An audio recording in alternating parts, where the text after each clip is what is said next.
Bonjour à tous, j'espère que vous allez bien. On se retrouve à nouveau pour un tag et cette fois, c'est le tag I'm nobody. Je ne suis personne. Donc, il y a quand même 13 questions. Je vais essayer d'aller assez vite. C'est parti. 1. Cite 3 adjectifs qui te représentent. Alors, je dirais grosse, optimiste, honnête. Il y en aurait, je pourrais en dire d'autres, mais là, on en a 3, donc voilà, 3. 2. Depuis combien de temps fais-tu des vidéos et combien as-tu d'abonnés? Je fais des vidéos depuis 2 ans et demi, il me semble. Et j'ai à l'heure actuelle, il me semble, 1180 abonnés. J'ai regardé juste avant, c'est juste le temps de me souvenir. YouTube nous fait rêver, mais dis-nous ce qui ne fait pas rêver et ce que l'on ne dit pas. Alors, je vois pas en quoi YouTube fait rêver. Moi personnellement, YouTube ne me fait pas forcément rêver, ou alors sur des produits. Qu'est-ce qui ne fait pas rêver dans YouTube? Le fait que les gens se permettent beaucoup de choses grâce au fait qu'il y a un écran interposé et que ça arrive, qu'on se prenne des commentaires, des messages privés plutôt débiles, parce qu'il n'y a pas d'autre mot, ouais, débiles. Voilà, des gens qui se permettent des remarques et des réflexions déplacées, des insultes, de tout ce que vous voulez. Mais je pense que ça, on le dit quand même.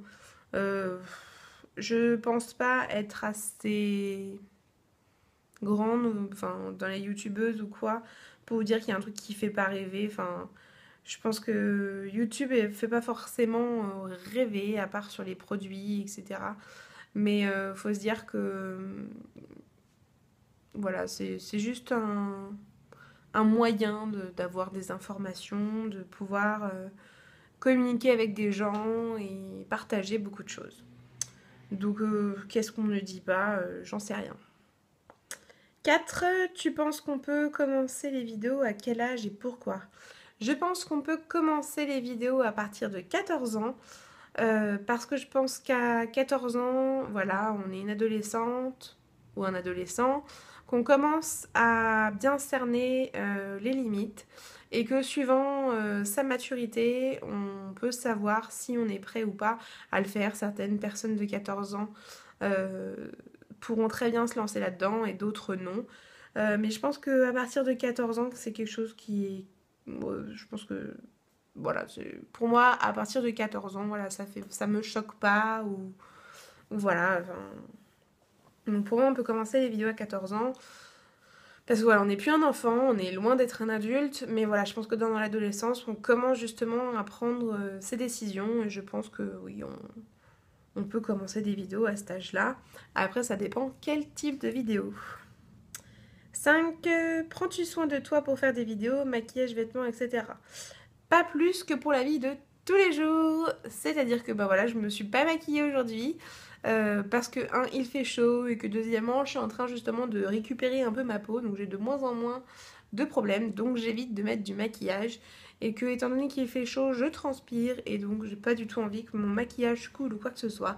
Donc dans la vie, je me maquille assez rarement, sur YouTube aussi. Ça va être par phase. Il va y avoir des phases où je vais avoir envie de me maquiller pratiquement tous les jours et c'est ce que je ferai. Et des phases où je n'aurai pas du tout envie de me maquiller et donc je ne me maquille pas, ni pour la vie de tous les jours, ni pour les vidéos. Au niveau des vêtements, oui, je vais pas vous faire une vidéo en pyjama parce que de toute façon, à partir du moment où je suis en pyjama, je vais pas avoir envie de filmer. Voilà. Penses-tu que quand on est jolie, on réussit plus facilement sur YouTube? Je pense que oui. Je pense que oui, mais c'est naturel. Enfin, c'est une vitrine visuelle aussi bien à la télé que dans les magazines. Les personnes qu'on met en avant, ce sont de jolies personnes parce que ce sont ces personnes-là que nous avons envie de voir. Pour ce qui va être d'autres médias, là oui, on peut avoir des personnes qu'on va trouver moins jolies, mais après tout est subjectif. Mais je pense que oui, pour le subconscient, l'inconscient, collectif général de la société, ce qu'on va déterminer comme joli, comme beau, aussi bien pour des objets que pour des personnes, seront mises en avant sur les médias, surtout les médias avec de l'image, donc comme les vidéos YouTube ou la télé. Donc oui, je pense qu'on réussit plus facilement sur YouTube quand on est joli. Que penses-tu de la chirurgie esthétique ? Je pense que la chirurgie esthétique est une médecine qui permet à beaucoup de monde de se sentir mieux, que ça soit après un accident ou parce que la vie a fait que on se retrouve dans une situation que voilà, on a besoin de corriger quelque chose. Je pense que c'est quelque chose d'utile. Après, il y a toujours des dérives, donc voilà, je pense que s'il y a une souffrance qui est engendrée par le côté esthétique, autant, et qu'on a les moyens de s'en occuper avec la chirurgie esthétique, pourquoi s'en priver? Après, faut qu'il y ait un besoin derrière tout ça. Donc, ce que je pense de la chirurgie esthétique, je pense que c'est une médecine qui permet beaucoup de choses positives, mais que voilà, faut bien réfléchir aux raisons de pourquoi on le fait. 8. À quel âge as-tu commencé à te maquiller ? Il y a une deuxième partie de question que je répondrai juste après. J'ai commencé à me maquiller... Ouais, je devais avoir 12 ans, au début du collège. Genre un crayon noir, mascara, un rouge à lèvres, enfin plutôt un gloss. Avec les gloss à paillettes qu'on remettait toutes les quarts d'heure là. Ou les roll-on qu'on avait de chez Debbie, je crois, un truc dans le genre. Un truc qui sentait les fruits ou je sais plus quoi là. Voilà, ça va être ce genre de maquillage, vraiment me maquiller à proprement parler. Ça a dû venir... je devais avoir plus de 18 ans, quoi. Enfin, ouais. Je devais avoir 18, 19 ans, quelque chose comme ça. Nanana. Et deuxième partie de question, si c'était à refaire, le referais-tu plus tôt ou plus tard ? Je ne changerai rien. Prouve que tu es nobody et montre-nous 2 défauts physiques et 2 défauts mentaux. 2 défauts physiques. Bah, je suis loin d'être parfaite, j'ai une peau un peu de merde, voilà. Et je suis obèse. Non, vous ne saviez pas. Bon, pour certains, ce n'est pas un défaut. Qu'est-ce que je peux vous dire d'autre comme défaut ? Enfin, j'ai j'ai une grosse bouée sur le ventre. Je ne vais pas vous le montrer parce que c'est moche. Pourquoi je vous montrerai un défaut ? Enfin, vous allez tout de suite cliquer sur la croix rouge, genre ah, secours. Et en défauts mentaux, qu'est-ce que je peux avoir comme défauts mentaux ? Je suis un peu trop franche, on me l'a dit. Je sais pas si ça peut être considéré comme un défaut. Je pense que oui. Et je m'emporte très très vite. Voilà, il y a des choses où je pars au quart de tour et donc voilà. Très têtue et voilà, faut mieux pas rentrer dans moi. Pas me rentrer dedans. 10. As-tu déjà été victime de harcèlement et d'intimidation ? Si oui, as-tu un conseil ? Alors, non, je n'ai pas été victime d'harcèlement ou d'intimidation, mais le conseil que je pourrais donner, c'est, comme j'ai déjà entendu, de ne pas rester seule, d'en parler à quelqu'un, que ce soit les parents, que ce soit une infirmière scolaire, un prof ou quoi que ce soit, de ne pas rester seule face à ça et d'en parler pour trouver des solutions. Voilà. Penses-tu que les filles jolies et riches ont une meilleure vie ? Non. Parce que elles sont... La richesse n'apporte pas le bonheur.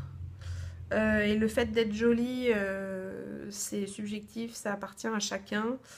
Donc je ne pense pas que les filles qui sont jolies et riches ont forcément une meilleure vie. Non, pas forcément. Arrives-tu à t'accepter comme tu es ? Avec difficulté, mais oui.